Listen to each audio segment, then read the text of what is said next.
యాకోబు పత్రిక 5వ అధ్యాయం.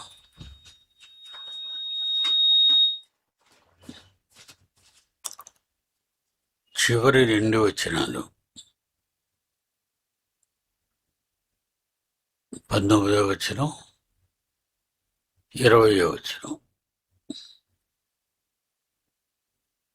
యాకోబు పత్రిక 19వ అధ్యాయం, 5వ అధ్యాయం, 19వ వచనం,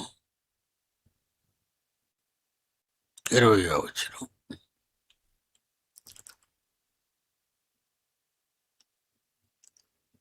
సంఘములో ఉన్నవారికి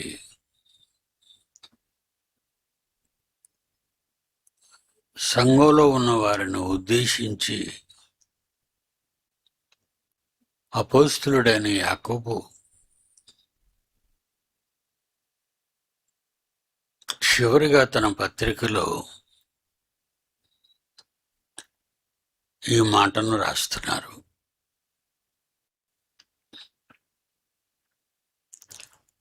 సంఘంలో ఉన్న ప్రతి ఒక్కరూ కూడా వారు వస్తున్న సంఘంలోని సభ్యులైన వారందరినీ చాలా జాగ్రత్తగా చూసుకుంటూ, పనిలో నుండి తప్పిపోయిన వారెవరైనా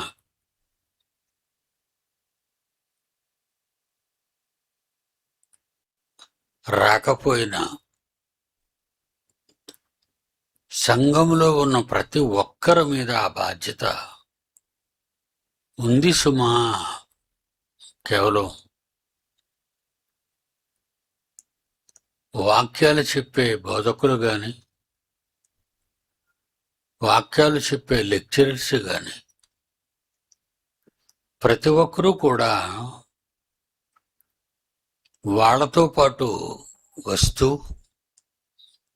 ఆరాధనలో పాల్గొంటూ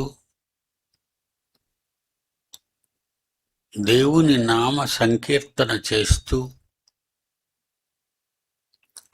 హృదయపూర్వకంగా తమ గళాన్నిప్పి దేవునికి తమ గొంతును వినిపిస్తూ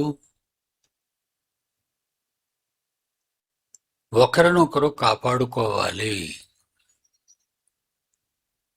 అర్థమిచ్చే ఆలోచన యాకోబు గారు ఇక్కడ రాస్తున్నారు. చివరిగా, మీలో ఎవడైనను, సహోదరులారా, మీలో ఎవడైనను వాక్యము నుండి తొలగిపోయినప్పుడు, సత్యము నుండి అంటే వాక్యము నుండి అని, వాక్యము నుండి తొలగిపోయినప్పుడు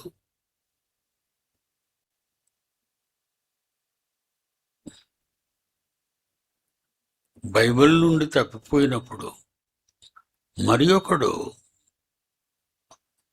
అలా తప్పిపోతున్న తనతో పాటు సంఘానికి వస్తున్న సోదరికి కానీ సోదరునికి కానీ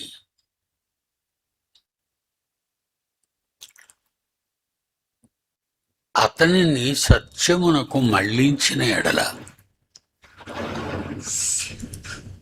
అయ్యగారు వాక్యం చెప్తారు పోతుంది మనకేం పని లేదు అని మీరు అనుకోకూడదు.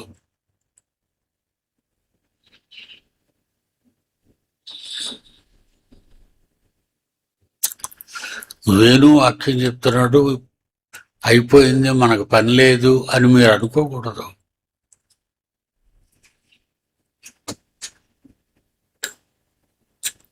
ఆడవాళ్ళు కానీ మగవాళ్ళు కానీ, లెక్చరర్స్ కానీ, కోఆర్డినేటర్స్ కానీ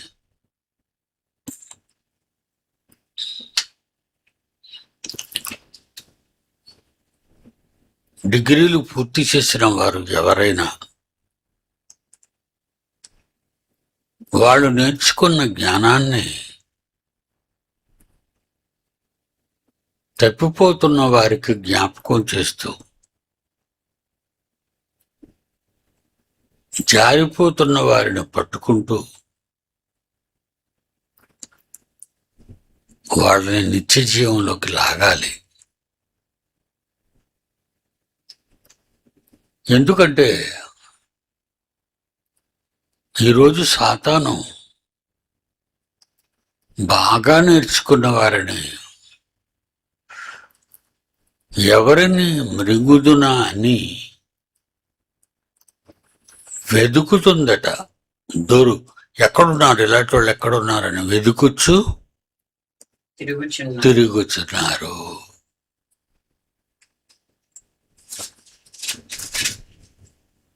నిబ్బరమైన బుద్ధి గల వారి మెలకువగా ఉంటుంది. పేతురు గారు అక్కడ మొదటి పేతురు 5వ అధ్యాయం, మొదటి పేతురు 5వ అధ్యాయం 8వ వచనంలో నిబ్బరమైన బుద్ధి గలవారే, మీరు నిబ్బరమైన బుద్ధి, అటు ఇటుగా ఉండకండి, అటో సగం ఇటో సగం ఉండకండి.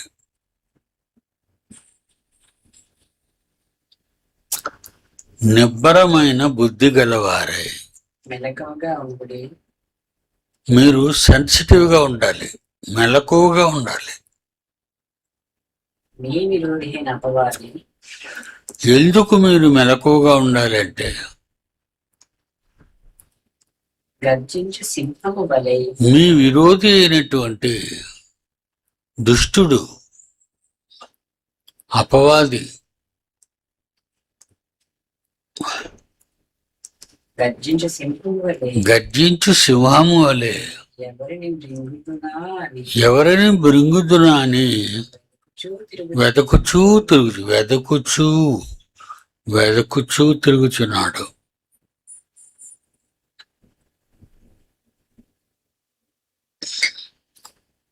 చాలా మందిని చూడండి, ఒక రోజు కనిపించే మంచితనం రెండో రోజు ఉండదు.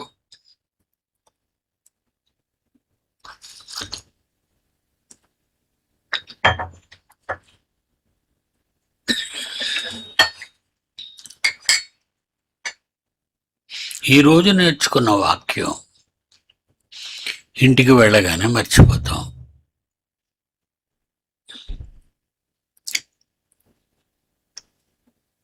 కనుక ప్రియులరా, ఒక శత్రువు మన వెనక తిరుగుతున్నాడు. వాడి పేరు గర్జించు సింహం, అపవాది, ఘట సర్పము.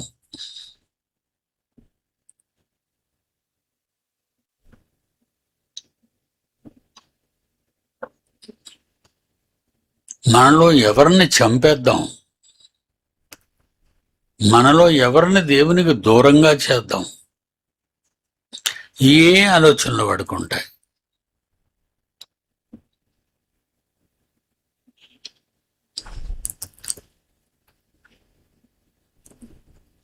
ఒక విషయం గమనించండి,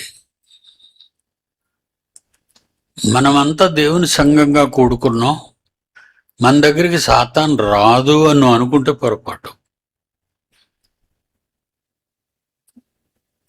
మొట్టమొదట వాడు అడుగు పెట్టేది దేవుని పిల్లలలో పరిశుద్ధులు, బాగా వాక్యాన్ని నేర్చుకుని బోధించేవాళ్ళు, వాళ్ళని ఆవహిస్తుంది. లోకమంతా దాని స్వాధీనంలోనే ఉంది. లోకమంతా దాని స్వాధీనంలోనే ఉంది. వాళ్ళ గురించి దానికి ఏం బెంగలేదు. యుద్ధాలు జరుగుతున్నాయి, బాంబులు పేలుతున్నాయి, దేశాల మధ్య భయంకరమైన రక్తపాతం జరుగుతుంది, వాతావరణాన్ని మార్చేస్తుంది, తాగడానికి నీళ్లు కూడా దొరకని పరిస్థితి ఏర్పాటు చేస్తుంది, భోజనం లేకుండా లోకం అంతా రోగాలతో నిండిపోయి పెరుగుతున్న జనాల్ని లక్షల మందినిగా చంపేస్తూ పిల్లలు, పెద్దలు, ముసలివాళ్ళు అని చూడకుండా క్రైస్తవ్యాన్ని అంతం చేయటానికి, భక్తిపరులను రాకుండా చేయటానికి వాడు సకల సర్వ ప్రయత్నాలు చేస్తాడు. మీరు పడిపోకుండా జాగ్రత్తగా ఉండండి. దేవుని సన్నిధి అంటే మీకు అసహ్యత కలిగిస్తుంది.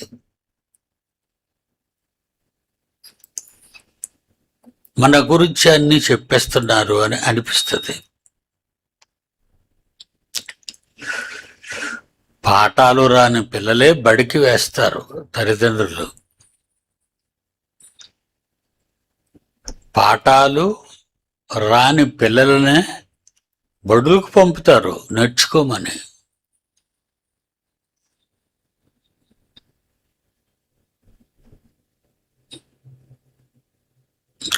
సరిగా పాఠాలు నేర్చుకోకపోతే టీచర్లు శిక్షిస్తారు పిల్లల్ని.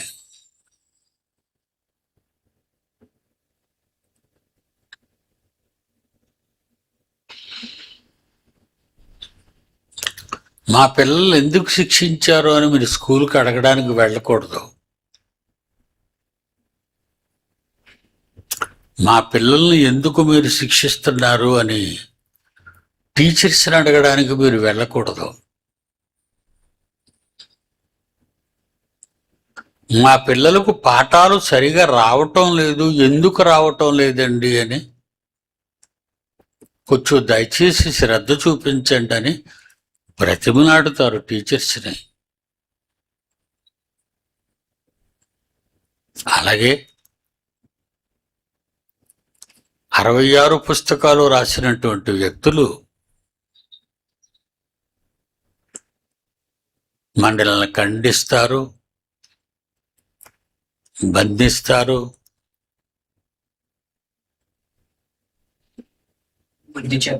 బుద్ధి చెబుతారు.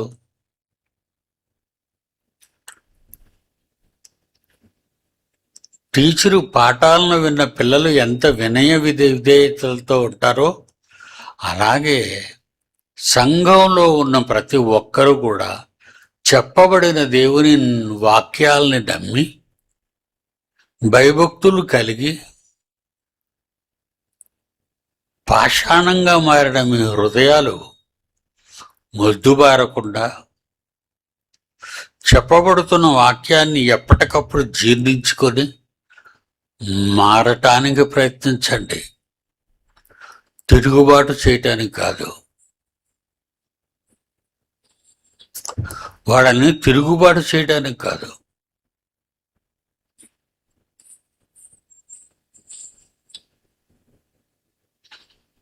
దేవుని పిల్లలారా, ఇది దేవుని పాఠాలు నేర్పే పాఠశాలది.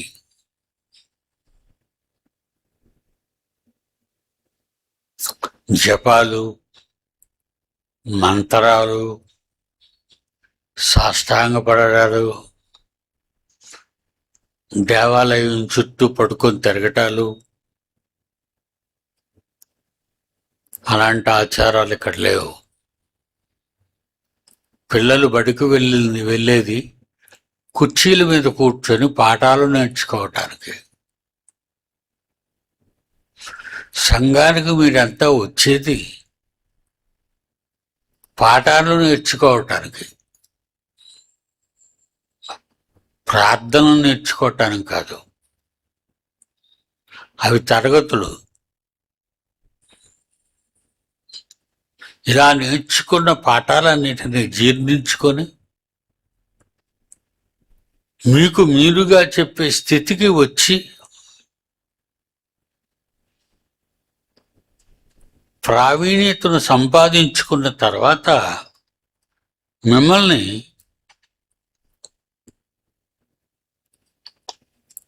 అడిషనల్ డిప్యూటీ డైరెక్టర్స్ కానీ ప్రిన్సిపాల్స్ కానీ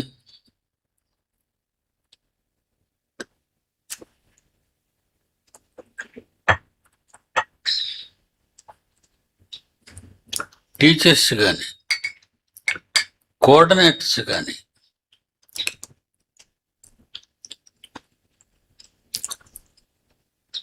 వీళ్ళు మిమ్మల్ని దేవుని భయభక్తుల్లో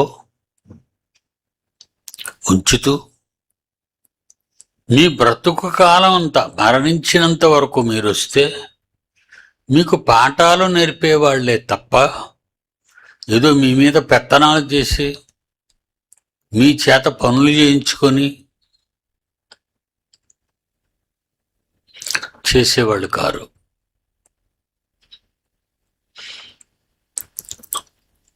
వాళ్ళు ఉపాధ్యాయులు, పాఠాలు నేర్పించేవాళ్ళు. అలాంటి వాళ్ళ మీద తిరుగుబాటు చేయకూడదు, ఆడిపోసుకోకూడదు.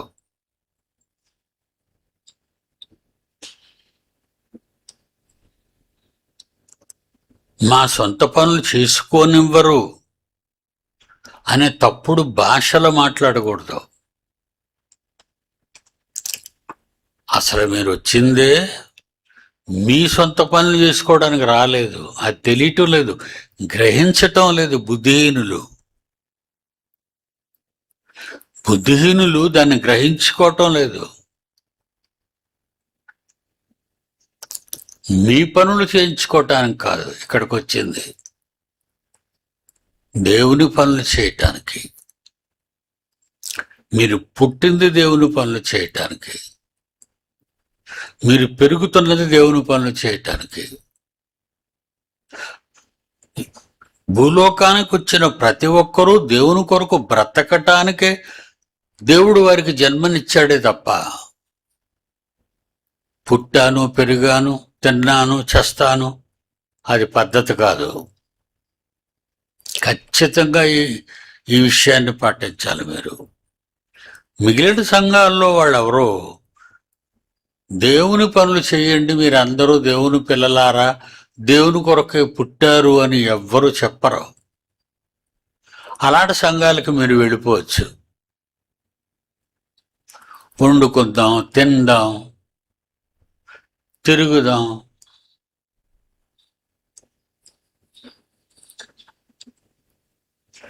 ఇలాంటి తప్పుడు పనులు చేయటానికి కాదు మీరు దేవుని దగ్గరికి వచ్చింది. అలా వస్తే తప్పు. అలా రావాలనుకునేవాళ్ళు రాకుండా ఉంటే మంచిది. ఎందుకంటే పాఠాలు వినని వారు బడికెందుకు రావటం?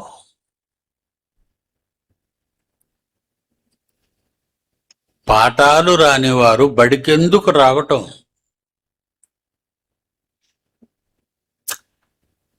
దేవుని వాక్యాలు విని లోబడిన వారు దేవుని సన్నిధికి ఎందుకు రావటం? అదే నేను అడుగుతాను ఇప్పుడు.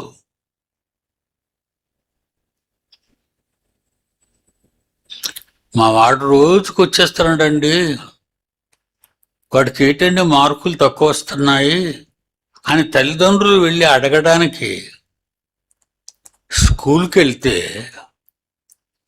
వాళ్ళు ఏమంటారు? ఏమండి పిల్లలందరూ నేర్చుకున్నారు, వాళ్ళందరూ వారు పరీక్షల్లో పాస్ అవుతున్నారు, మీ అబ్బాయికి ఎందుకు రాలేదంటే వాడు సరిగా పాఠాలు వినటం లేదు. పనికిరాని ఆలోచనలతో దేవుని సన్నిధిలో కూర్చొని ఏమి తిందుమో, ఏమి తాగుదమో, ఏమి ధరించుకుందుమో, ఇలా కుటుంబాల గురించి, వాళ్ళకు పుట్టిన పిల్లల గురించి, వాళ్ళు కట్టుకున్న భార్యాభర్తల గురించి ఆలోచిస్తున్నారే తప్ప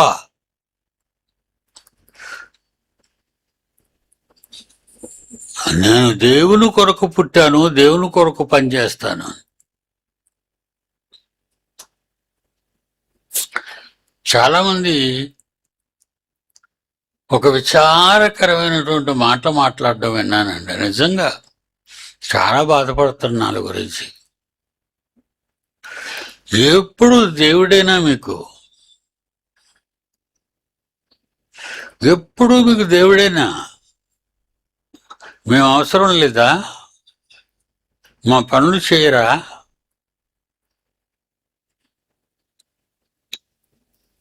మంచాన్న పడిన ప్రతివారు ఈ తప్పుడు కోస్తలు కోస్తున్నారు.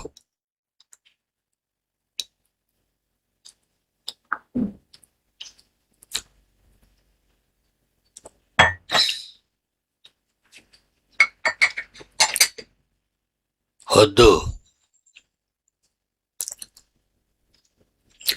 మీరు చావక మంచాన్న పడి ప్రతిరోజు కష్టాలు అనుభవించటానికే.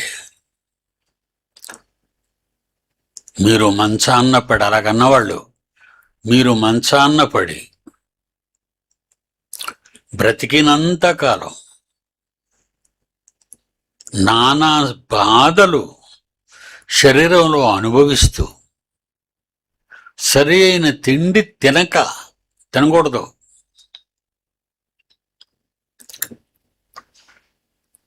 తమ చుట్టూ ఉన్న వారిని దేవుని కొరకును బ్రతకమని చెప్పక వాళ్ళకే సేవ చేస్తూ ఉండమని, వారంలో ఒక్కసారి 2 సార్లు దేవుని సన్నిధికి వెళ్ళడానికి కూడా ఒప్పుకోక చాలా దారుణమైన పరిస్థితులు భయం భక్తి లేని వారికి సంభవిస్తాయి. వద్దు, అలాంటివి మీ మీదకి రాకుండా ఉండాలి అంటే మీ తండ్రి పనిలో మీరు ఉండండి.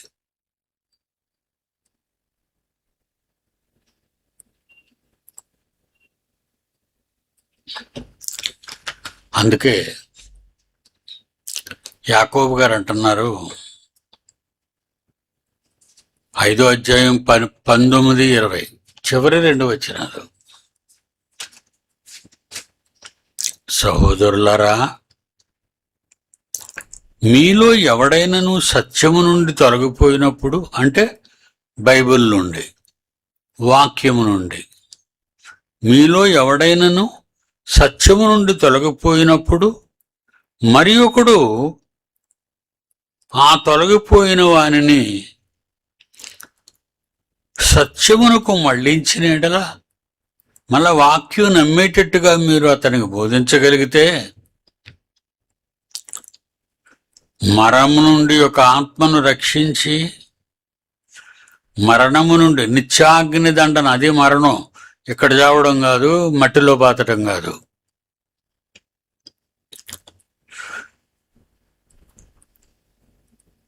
పాపిని వాని తప్పు మార్గం నుండి మళ్లించువాడు మరణము నుండి ఒక ఆత్మను రక్షించి అనేక పాపములను కప్పివేయునని తాను తెలుసుకొనవలెను. మీరు అలాడ ప్రయత్నాలు ఎప్పుడైతే చేస్తారో తప్పిపోతున్న వారిని కాపాడండి, కానీ తప్పిపోలేని వారిని తప్పించకండి. గుళ్ళు కూర్చొని ఎక్కువ మంది కూడుకొని మాట్లాడడం, ఒకరి మనసులు ఒకరు చెడపడానికే తప్ప బాగు చేసే మాటలు అందరి నోట రావు. వాళ్ళలాగా వీళ్ళలాగా, వాళ్ళలాగా వీళ్ళలాగా నువ్వే సరిగా ఉండవు. నీ నోరే మంచిది కాదు, నీ ఆలోచనలే భ్రష్టు పట్టున్నాయి. నువ్వు కాపాడతావా? కాపాడమంటున్నాడు దేవుడు. నువ్వు మారు ముందు, నీ అపవిత్ర హృదయాన్ని మార్చుకో ముందు, ఆ తర్వాత అపవిత్రులైన వారిని బాగు చేయి. డాక్టర్ ఆరోగ్యంగా ఉంటేనే కదా పేషెంట్లకు ఆరోగ్యాన్ని చూడగలడు. దేవుని పిల్లలారా, బడిలో చెప్పే ప్రతి పాఠం, ఇక్కడ ప్రతి వాక్యం, ప్రతి సత్య సంబంధమైన మాట మీరు గ్రహించాలి. అంతేగాని మీరు వినువారై ఉండి మిమ్మును మీరు మోసపరుచుకొనకుండా వాక్య ప్రకారం ప్రవర్తించు వారినే యుండుడి. బైబిల్లో ఏమి వ్రాయబడిందో, మీకు ఏమి చెప్పబడుతుందో ఆ బైబిల్ ప్రకారము ఏమన్నాడు యాకోబు? మొదటి అధ్యాయము 22వ వచనం. యాకోబు మొదటి అధ్యాయం.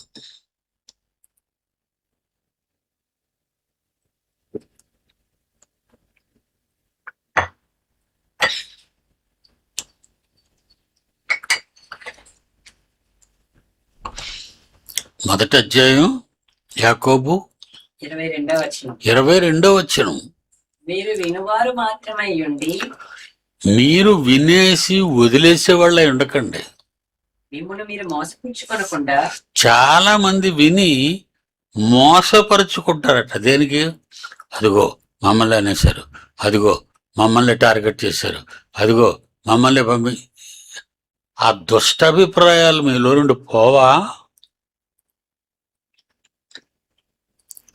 అంటే దేవుడు రాయించిన బైబిల్ అంతా కూడా నువ్వంటే ఇష్టం లేక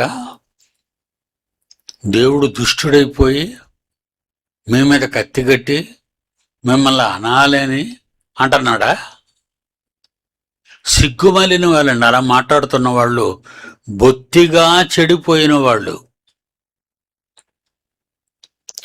ఇంకా అలాంటి వాళ్ళు బాగుపడడం చాలా కష్టం. అదిగో నన్ను అనేస్తున్నారు, అదిగో నన్ను అనేస్తున్నారు, అదిగో నన్ను. ఎందుకు నువ్వు అలా అయిపోతున్నావు అంటే దేవుని వాక్యం నీలో ఉన్న ఈ దౌర్భాగ్య లక్షణాలను వెళ్ళి టచ్ చేస్తుంది, కట్ చేస్తుంది. కానిది ఏదైనా శరీరంలో ఉందనుకోండి, దాన్ని కట్ చేసి తీసేస్తారు.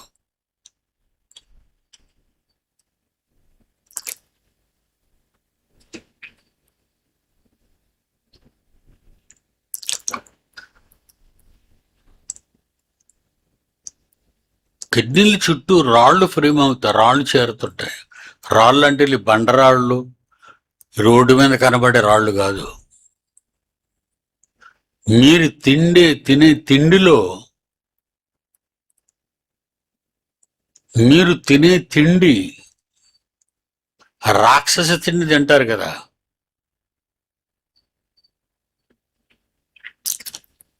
కిడ్నీ చుట్టూ బొడుపుల్లా ఫ్రేమ్ అయిపోతాయి, చిన్న చిన్న కురుపుల్లాగా. అదలాగా కాలం పెరిగే కొద్దీ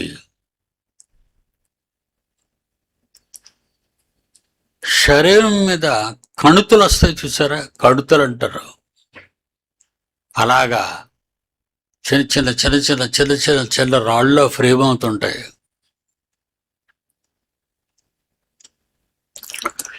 కిడ్నీలు తీసేయరు. అప్పుడు కిడ్నీలు తీస్తే చచ్చిపోతావు. అప్పుడు కిడ్నీలు తీరు. ఆ లోపలికి వెళ్ళి ఒక్కొక్క రాయిని, ఆడవాళ్ళు బియ్యంలో రాళ్ళు ఎలా ఏరుతారో, డాక్టర్లు ఈరోజు వచ్చినటువంటి మంచి అధునాతన సదుపాయాలు, వాటితో ఆ ముళ్ళును లోపలికి పంపించి దాన్ని పట్టి ఒక్కొక్కటి ఏరుతారు. అది 2 గంటలు కావచ్చు, 3 గంటలు కావచ్చు, 4 గంటలు కావచ్చు. ఎక్కువ కాసి ఎక్కువ పట్టేసి అనుకో చుట్టూను. చూసారు? అప్పుడప్పుడు సముద్రంలో కొన్నిటికి ఆ గవ్వల్లాంటి పట్టిస్తుంటాయి, అవి ఊడదీస్తారు.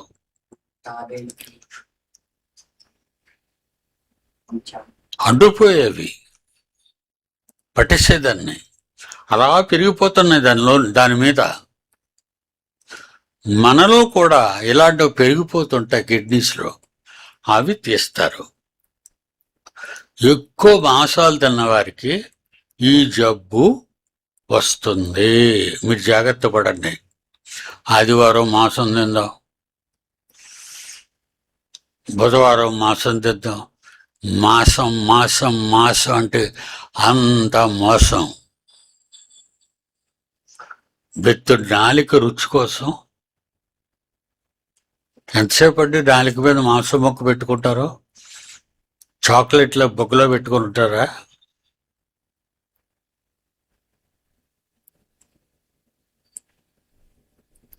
అవన్నీ ఏడుతారు, లేకపోతే అవి శరీరంలో పెరిగిపోతుంటాయి. ఇక రెండో రకమైంది, పాస్కి వెళ్తారు, మోషన్కి వెళ్తారు. అవి మీరు నిర్లక్ష్యం చేస్తే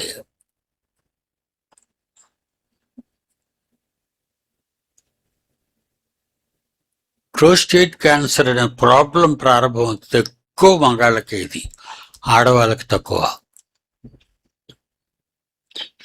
పాస్ ఫ్రీగా రాదు, పాస్ వచ్చిస్తున్నట్టు ఉంటుంది మనకి. అక్కడికి వెళ్ళి నిలబడి చుక్క చుక్క చుక్క చుక్క పడుతుంటే నరకం అనుభవిస్తావు మగాళ్ళకి. అంటే గాలి బ్లాడర్లో, మన పెద్ద పేగుల భాగంలో ఒక సంచి ఉంటుంది. ఇంత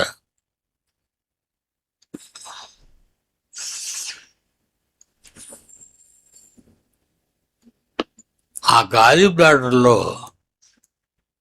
మీరు తాగే వాటిలో కానీ తినే వాటిలో కానీ వేస్ట్ అక్కడికి వచ్చి చేరుతుంటుంది. ఎక్కువ నీళ్లు తాగకుండా, పాస్ పోయకుండా ఉంటారే, వాళ్ళకు వస్తాయి ఈ జబ్బులు. వాళ్ళకి జబ్బులు వస్తాయి, వచ్చినట్టు మీకు తెలీదు. అదే వాటి గొప్పతనం. మీకు వచ్చినట్టు తెలీదు, బాగున్నట్టే ఉంటుంది మీకు.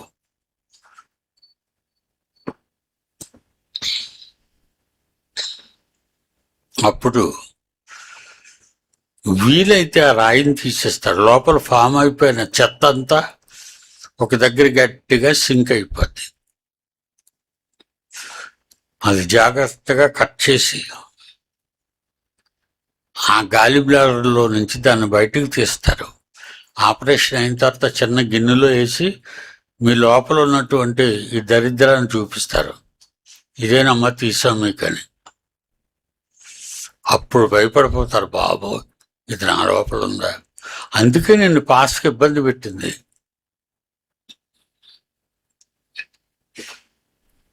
ఇవి లక్షల రూపాయలు ఖర్చు అవుతుంది వీటికి. ఎంత? కేజీ మాంసం ఒక 500-1000 రూపాయలకు తింటావు. నువ్వు తిన్న మాంసం మొక్కలకి అంతటికీ 3 లక్షలు తీసుకుంటారు అది కట్ చేయడానికి. 3 లక్షలు. రోగం వస్తే మీకు డబ్బు విలువ తెలుస్తుంది.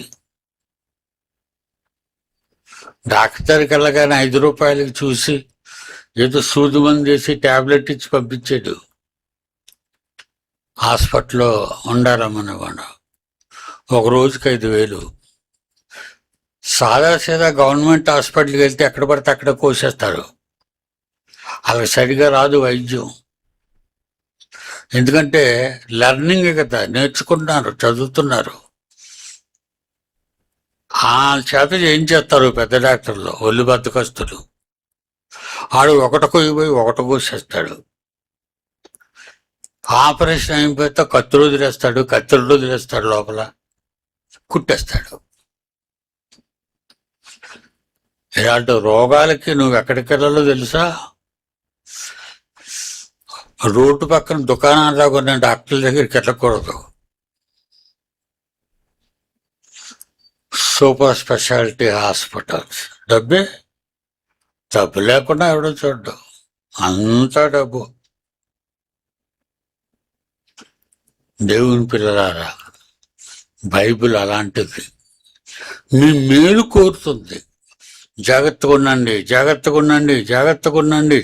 ఉండండి. మీరుంటారా? అలాగంటారులేండి. వాళ్ళు అలా చెప్తారు, మనం ఎలా వింటాం. అంటే మంది లేదు నీకు లోపలికి మందం లేదు. వెళ్ళదు.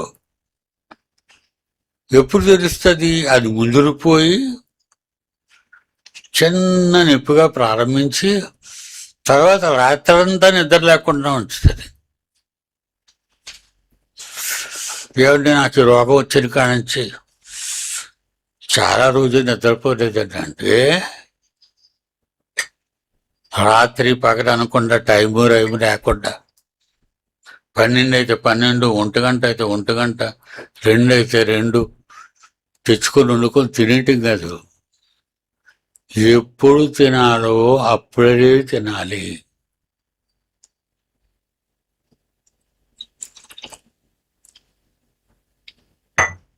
ఎప్పుడు పడితే అప్పుడు తినేయకూడదు, ఏది పడితే తినేయకూడదు.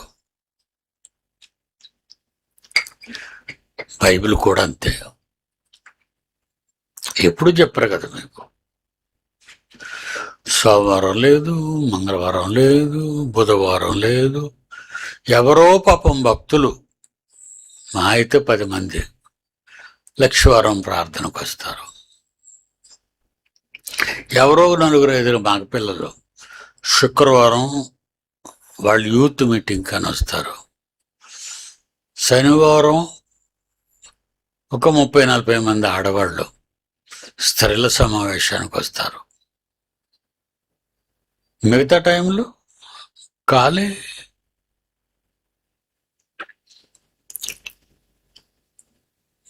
పదకొండు గంటల నుంచి 11 ఇప్పటి వరకు అలా భక్తులు వస్తూనే ఉన్నారు.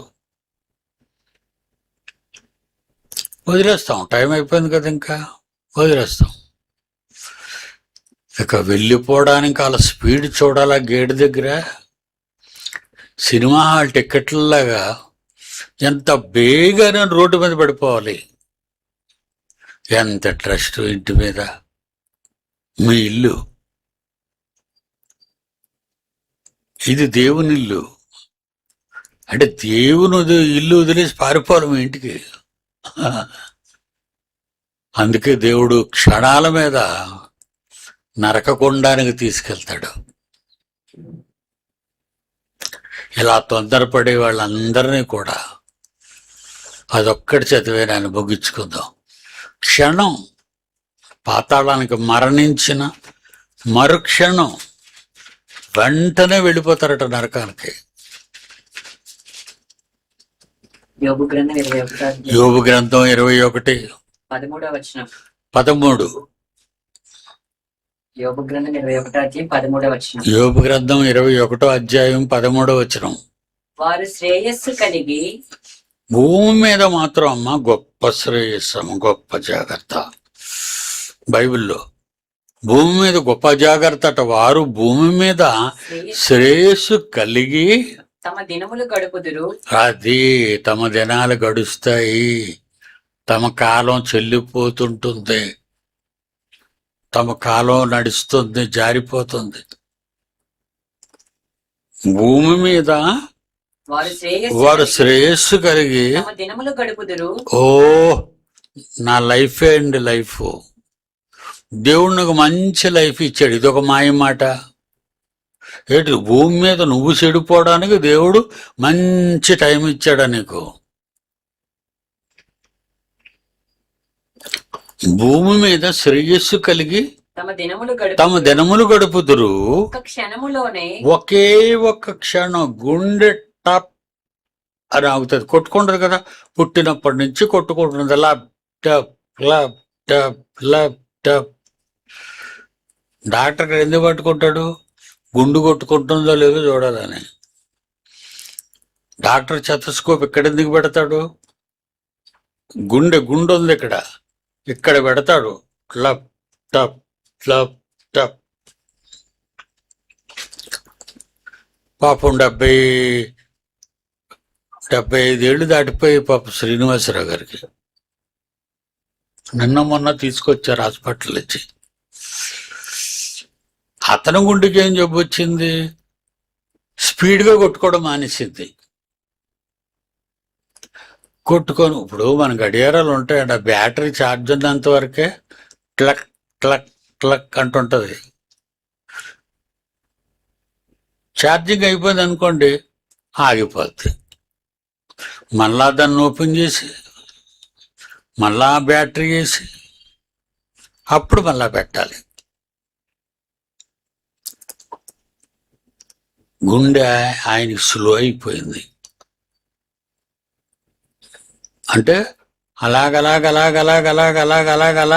స్లో అయిపోద్ది. చచ్చిపోతారు. తెలుసు కదా మీకు. ఆ గుండెను కొట్టించడానికి, టప్ టప్ అని కొట్టించడానికి కృత్రిమమైన గుండె కొన్నారు. ఫేస్ మేకర్ అంటారు దాన్ని. అప్పుడప్పుడు గుండె ఆగిపోతే కిందన పడుకోబెట్టి గుండెల మీద నొక్కేస్తుంటారు, జబ్ జబ్ జబ్ అని. అంటే అది మళ్ళీ టపక్కన అందుకుంటుందేమని ఫేస్ మేకర్ పెట్టారు. ఆ ఫేస్ మేకర్ను లోపల పెట్టారు, గుండెకి టచ్ చేసి ఆపరేషన్ చేసి ఆ మిషన్ లోపల పెట్టారు. అది ఫోర్స్ ఇస్తుంది. అంటే గుండె కొట్టుకోవటానికి అది ఫోర్స్ ఇస్తుంది, శక్తినిస్తుంది. అప్పుడు టక్ టక్ టక్ అని మళ్ళీ కొట్టుకుంటుంది. ఈ మధ్యలో అది ఎక్కడైనా పంచర్ అయింది అనుకోండి, నిద్రపోయినప్పుడు ఎక్కడికో తిరుగుతున్నప్పుడు ఆగిపోయింది అనుకోండి, అక్కడికి అలాగా అది ఏటీఎం అయినా అంతే కదండి. చాలామంది ఏటీఎం మిషన్ల దగ్గర డబ్బులు లెక్కెడుతూ చచ్చిపోయారు. దేవుని పిల్లలారా, ఈ మానవ జీవితం మీద ఎంత ఆశరా మీకు. ఎటు ఉడిపోద్దనే, ఆ తల కొట్టుకోవద్దనే. ఒక వాచ్ ఇచ్చాడంటే సంవత్సరం గ్యారంటీ ఇస్తాడు అంతే. 2వ సంవత్సరం చెప్పరా. దేవుడు నీకు గుండు పెట్టి ఎంతకాలం అయింది? నాకు గుండు పెట్టి 76 సంవత్సరాలు అయింది. దేవుడు నాకు గుండెకాయ పెట్టి 76.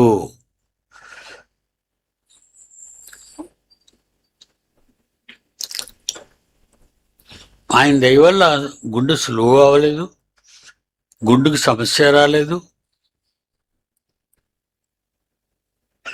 ఎందుకు కాలాన్ని నీకు ఇస్తున్నాడు? ఆయన పని నువ్వు చేస్తున్నావు గనక నువ్వు బ్రతికుంటావు. అది ఈ సీక్రెట్ మర్చిపోకండి. నువ్వు ఎక్కువ ఎందుకు బ్రతుకుతున్నావో తెలుసా? నువ్వేదో పుణ్యవతివి, పుణ్యపురుషుడివి కాదు. దాన ధర్మ కార్యక్రమాలు చేసేవాడు కాదు. నువ్వు దేవుని కొరకు పని చేస్తున్నావు గనుక పని చేసే వాళ్ళని ఏ యజమాని అయినా మానిపించడు, తీసేయడు.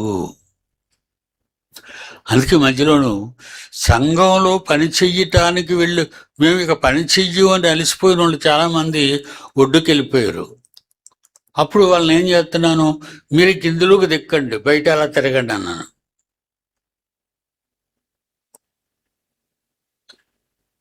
నువ్వు వదలగా ఎవరిని వదిలేవు? దేవుడు బతికెళ్దామని. ఏటు నువ్వు బతికెళ్దామని?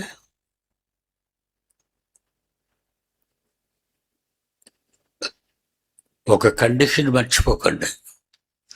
దేవుని పక్కకు పెట్టి వెళ్ళిపోదాం అనుకునే వాళ్ళు దీర్ఘకాలిక రోగాలలో చిక్కడిపోతారు. మంచం మీదే కొంతకాలం అటు ఇటు తిరుగుతా, తర్వాత మంచం మీదకి వెళ్ళిపోతారు.